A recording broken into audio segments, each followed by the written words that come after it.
I never imagined my life would come to this, but here I am, telling you how my marriage ended. Me, 35 M's, and my ex-wife, 32F, had been together for nearly 8 years, married for 5. I thought we had a good thing going, shared laughter, dreams, and, I believed, trust. But I was wrong.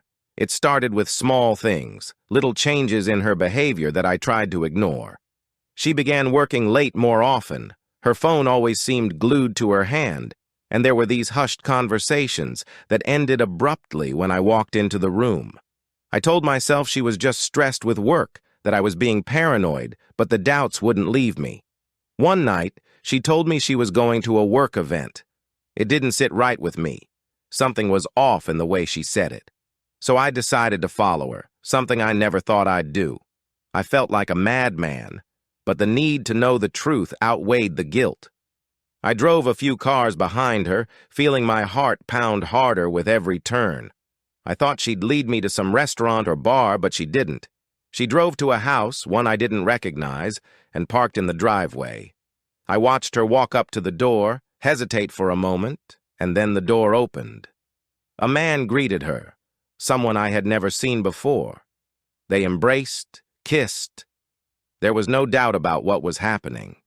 My world shattered in that moment. I sat in the car, gripping the steering wheel until my knuckles turned white. I felt anger, betrayal, but most of all, I felt stupid for not seeing it sooner. I didn't confront her right away. Instead, I drove home, not even sure how I managed to stay on the road with the way my head was spinning. For the next few days, I kept my distance, pretending everything was fine while I figured out what to do.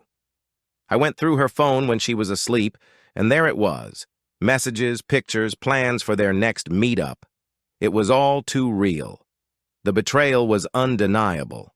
I didn't want to cause a scene or have some dramatic confrontation. That wasn't me. Instead, I quietly prepared. I consulted a lawyer, gathered evidence, and made arrangements to leave. When the time came, I sat her down and told her I knew everything. The look on her face was a mix of shock and guilt, but I didn't need to hear her excuses. I had already made up my mind. I moved out the next day and filed for divorce. It was one of the hardest things I've ever done, but I knew I couldn't stay in a marriage built on lies. It's been months now, and while it still hurts, I'm starting to heal. I've learned that sometimes walking away is the only way to move forward.